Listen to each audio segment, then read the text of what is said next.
This is the final word. World Cup Daily, Day 26. Sri Lanka playing Afghanistan in Pune, the city that I'm in. Jeff Lemon and Adam Collins with you. The show brought to you by Westfield London and Westfield Stratford City. And Adam, you are going to tell us all about what happened in this match in the space of 30 seconds. Huge game after both sides came in after big wins last week. Afghanistan win the toss and bowl, and Sri Lanka never really get going. 6 batsmen out between 20 and 40. A collapse from 2 for to 8 for meant that their last 10 overs was rubbish. Faruqi ends up taking a 4 for 34. Wickets for Mujeeb off the top. An excellent wrong-on from Rashid in the middle. And the chase is as clinical as it comes. 3 half-centuries. Afghanistan have won 3 from 4. And they're more than a puncher's chance of making the semi-finals. They are a chance. It is possible. It is Jim Carrey saying, you're saying that there's a chance, but there is a chance. And this one, I know we talked about this during the last couple of Afghanistan wins, England and Pakistan, and people being very annoyed at you saying that it was an upset and so on. And this is still a little bit, but less out of the 3. This is the least, because I think this was the fixture, Adam, that you could look at and identify and say, well, if there's a team that's going to struggle with the way that Afghanistan is sometimes able to really tighten up on bowling, and if there's a team that don't entirely have their act together, even though they battered England the way that they've played in their other games, this is a very winnable game for Afghanistan if they play at their best. And particularly at the halfway stage, after the first innings, it didn't feel like it was unlikely. It felt like at that point, this is Afghanistan's game to lose, and they will only lose it if they really stuff it up from here, chasing 242, batting second. It felt like they should do it, and the way that they went about their run chase against Pakistan the other day, what surprised about that was how clinical and confident and competent it was, and they did exactly the same thing here with a more manageable chase, and in the end did it as comfortably as they did against Pakistan, if not more so. Yeah, they've lost 5 wickets in their last 2 chases, making 528 runs and winning both fixtures. And I think the celebration at the end, there was a little bit of a celebration around Rashid Khan playing his 100th one-day international, but it was subdued because they did expect to win. Upsets and defining games as upsets has been a bit controversial through the tournament. But, upset this is the lowest on the spectrum so far on account of how well Afghanistan bowled and how well they chased. I mean, I think the greatest compliment you can give the Afghanistan chase tonight is that it was actually quite boring. Yep. They lose a wicket straight up. Madhushanka, who's been brilliant for Sri Lanka throughout the course of the tournament, gets another one, the hoop through the gate straight away. So Rahmanullah, who is so important up the top, made a half-century against Pakistan last week. He goes inside the first over. But then Rahmat Shah, he looked like Rohit Sharma tonight. He doesn't smack the ball, he caresses the ball. He plays through the onside with such class that, a couple of times I'm like, gee, that could be Rohit Sharma. And they turned it into a boring, formulaic chase, which is exactly what you want when you're hauling down 242. You don't want little tremors, you don't want little scares, and the way they were able to close it out with the 113-run stand between Hashmat, the captain, and Azmatullah, who made his highest score in one-day cricket tonight, 73 not out from 63 balls with 3 sixes, one straight after the second drinks break. Again, it's a small but important moment, right? They come out after drinks. We've already seen Madhushanka get a second wicket in there as well, getting rid of Ibrahim Zadran, another really important cog in the Afghanistan batting lineup. But then clouding a 6, Azmat, the 2 Mats, wasn't it, Hashmat and Azmat, who've got them there and got them there without really breaking a sweat. Their 100-run stand came in 93 balls. They never felt like they needed to move into 4th or even 5th gear because their bowlers did such a great job of constricting things early on, Mujeeb not least to, it was like a 90s throwback, Jeff, bowling, I think all of his 10 overs inside the first 20-something. You very rarely see that. That's Adam Dale-esque, and the one that went straight on to pick up Samara Weir a leg before was the ball of the day. Yeah, so he finished by the 32nd over, and he bowled in 2 spells, Mujeeb. And there was some really clever planning and captaincy today, and selection as well. This is what I liked. So yeah, the run chase was good. The run chase was clinical and all the rest of it. That win's set up in the first innings, and it's set up in the planning stages. And this is what excited me most about how Afghanistan went about their game today. So that Pakistan game in Chennai, they'd identified that Pakistan had a problem with left-arm wrist spin. They brought in Noor Ahmad, the left-arm wrist spinner. They played 4 spinners in that game on the Chennai pitch. It worked. He took the 3 biggest wickets in helping curtail Pakistan's score. They changed that up for this game. They didn't give in to the temptation to say, well, he's taken wickets, so you have to keep him in the team. They brought back Fazal Haq Faruqi, the left-arm quick, who they left out the previous game. The perfect swap. ends up, as you say, like bowling that incredibly parsimonious analysis by the end of the game, gets through his 10 overs and picks up 4 wickets along the way, 4 for 34, the right pick.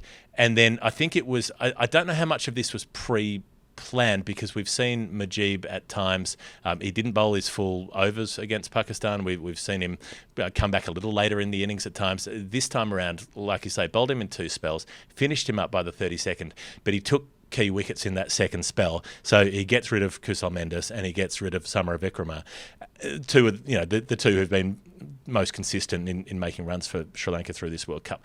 And I don't know if Hashmatullah was going on gut to keep him on at that point, but kept him on, bowled his full 10.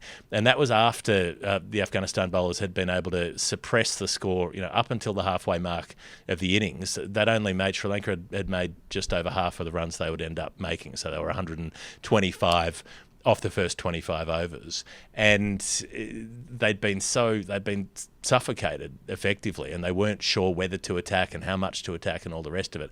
Afghanistan played on that and used Mujib to really, really press that scoring rate down up until that 32nd over, and then the others were able to take over and see it through. Yeah, so they went from 134 for 2 to 185 for 7, and that's that squeeze you're referring to. And Mujib just outbowled the other mystery spinner, right? Tikshana, who's been light on wickets through the comp, and Mujib just looked more threatening. That Samara Wickrama dismissal I referred to before, that was 60 mile an hour or 94 kilometres an hour in new money or something like that. Didn't pick it at all off the pitch. And how could you? With that action, it's so difficult. The 3 different deliveries that he seems to cycle through in every over, Mujib, when he's on, he's so difficult to play. But they kept the stumps in play. I mean, Fazal Haq Faruqi's first wicket, getting rid of Dimith Karunaratne, the player we've invested so much in over the journey, Jeff, on the final word. But it was one of 4 dismissals that were bowled all leg before, and then you fold in the 2 run-outs, the direct hit run-out that happened at Chamira, who was into the squad and into the side today. That was Ibrahim Zad's run. And the one at the very end, Rajitha, in the final over. So they don't bat out their overs, and you don't want to read too much into this, but not batting out your overs can often carry into the second innings or the second half of the game, and it didn't quite do that because Sri Lanka get a wicket right away, but not being able to bat their full complement against Afghanistan was always going to put them on the back foot. But those scores that were falling in the middle there, with Nasanka top scoring 46 from 60, but 6 players falling between 23, I think it is, and 46. That's as it was for a couple of teams earlier in the tournament. I think England against New Zealand suffered from that, where they didn't have one player who was able to kick on, and that's where you get in trouble in this tournament, when you can't have a player go through and make 100 and really make the most of the start. You don't get 300 plus, and you can't apply the same kind of scoreboard pressure when defending 241. It's not possible. Yeah, and that was also, the catch that's taken off Nasanka by Gurbaz, who's having to substitute wicket keep because Ikram Ali Keel has had his finger dislocated by a throw-in from the deep. So he got iced up and was ready to bat but couldn't keep, which will make whoever does the ICC team sheets happy, because they've been listing Gurbaz as the wicketkeeper in every game that I've been at that Afghanistan have played. He's now the backup keeper with Ikram doing that job. But Nasanka played really nicely.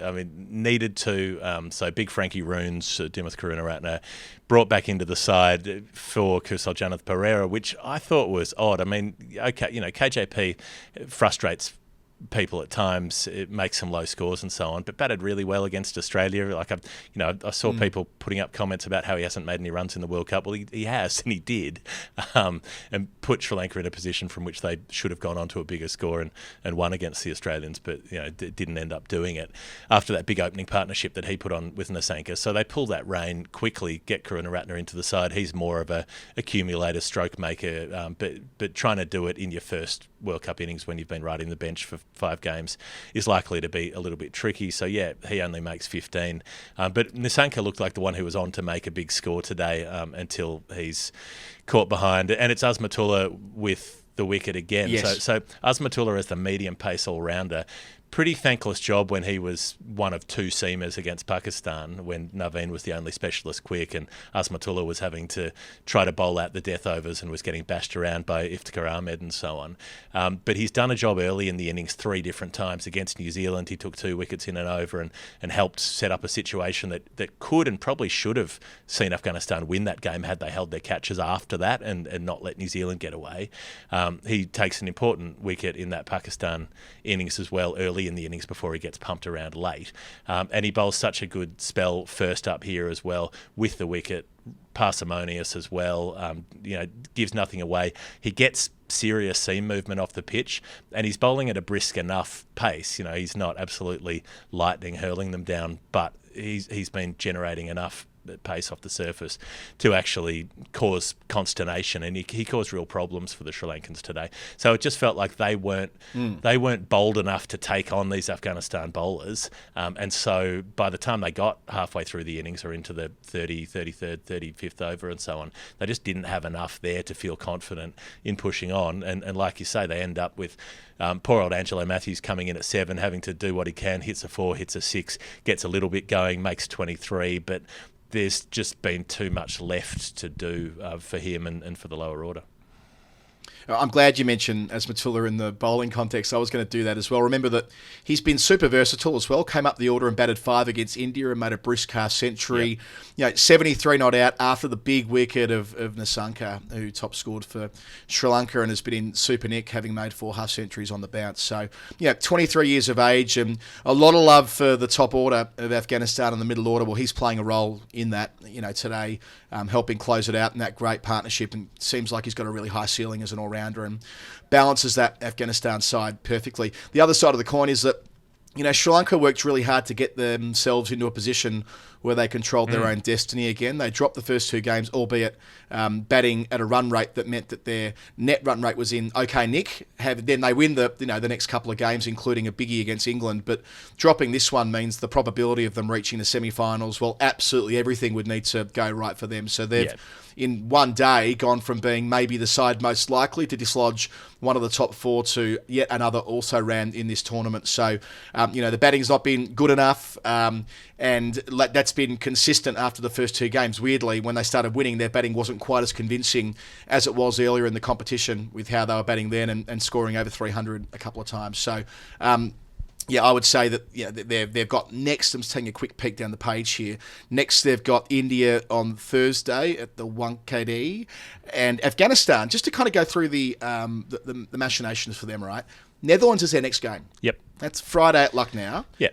That's a cracking game. I don't think when we would have been mapping out games in the tournament a month ago that you would have saw Afghanistan and Netherlands, the 9th and the 10th seed in this tournament, in all probability being an important game. And look, the Dutch can't make the semis, but Afghanistan can. That's very much a live game. Well, but they'll probably need to beat. The Dutch can. They just have to beat India and win every game by a huge margin, and have Australia or New Zealand lose all their games. Yeah, this is what I was looking at before we started.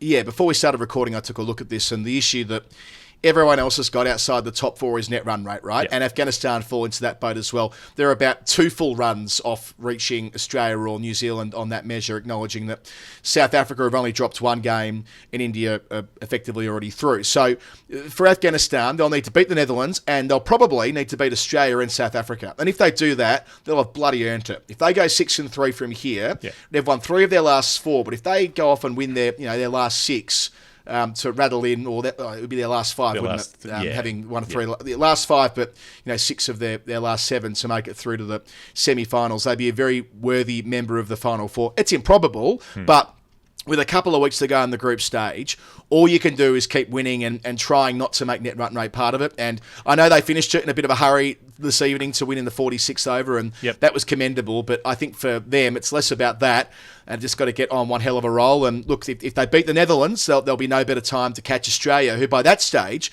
might be pretty much locked away in the semis themselves. And if the Dutch beat Afghanistan, then they end up with 3 wins minimum, which again wouldn't be something that most people would have tipped to happen before this tournament.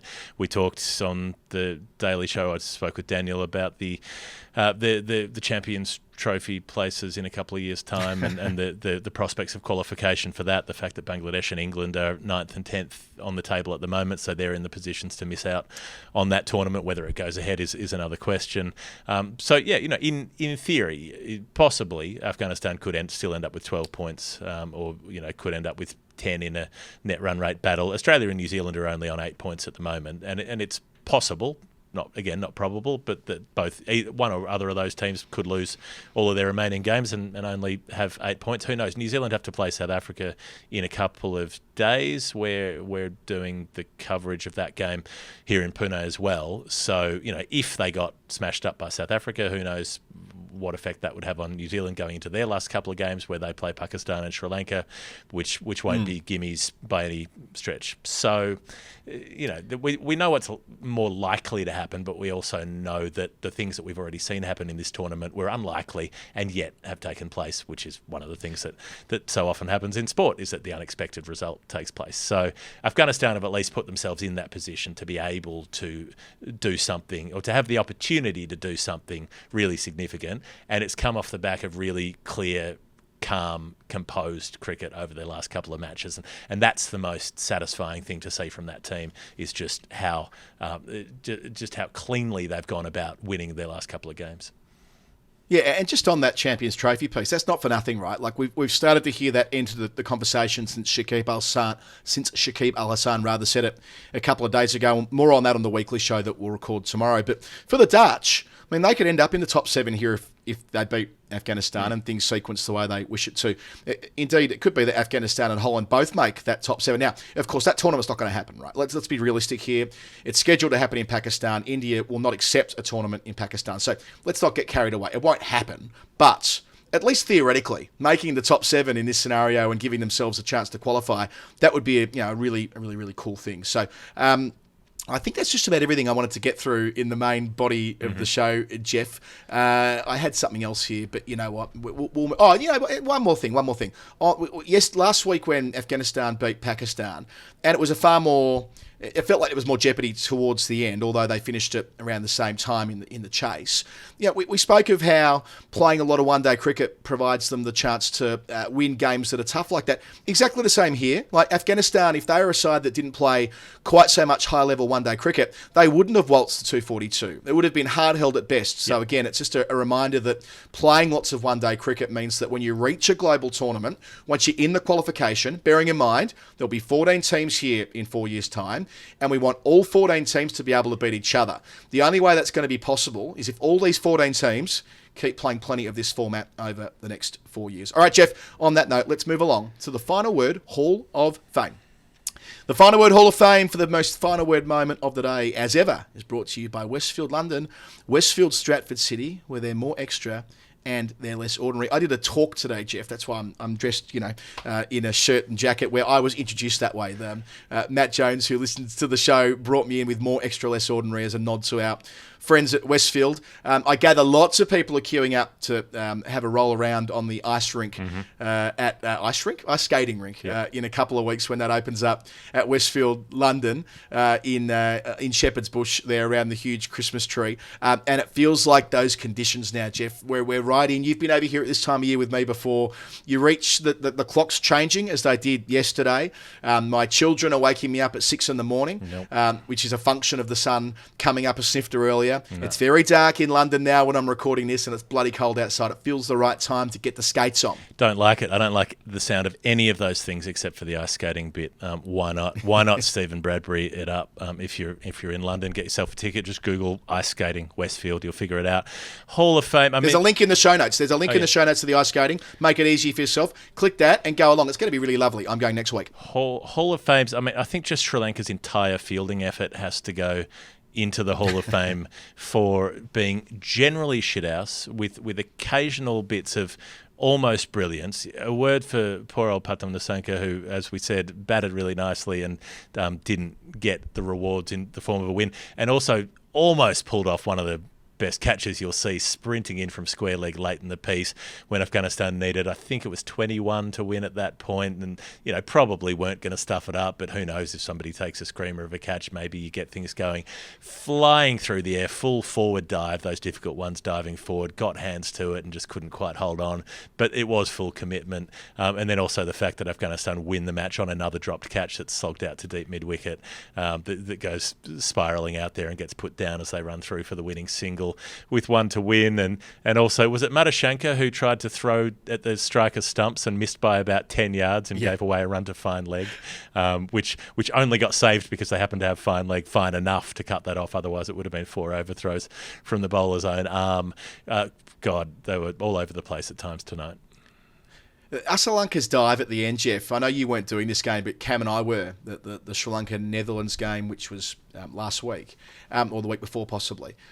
He did exactly the same thing then, flying through the air in a way that he didn't need to. His heels kicked up higher than his body, above the perpendicular, like Temba Bavuma when he executed that run out at the Wacker all those years ago in a test match that you and I were covering. Yeah. Doesn't need to. He gets to the contest quickly enough to avoid the huge dive in the air and did himself no favours, and it felt almost fitting that they lost the match on a misfield or a drop catch. The opposite of that, we've made a lot of the Netherlands notes in the pocket and how they're leaving nothing to chance, and we've really admired that. Same with Afghanistan. Now, I know there's been a bit of piss taken out of Jonathan Trott's whiteboard through the tournament, but I don't know, it's pretty basic, 10 overs, 50 runs, 20 overs, 100 runs, 30 overs, 150, etc. Well, today, the last ball of the 10th over, they hit their 50th run, and the last ball of the 40th over, they brought up their 200th run. So they are playing to a plan. Mm-hmm. They're leaving nothing to chance, and the big smile on Jonathan Trott's face as they, systematically worked through that chase was brilliant to see tonight. Other nominations from me, Jeff. Yep.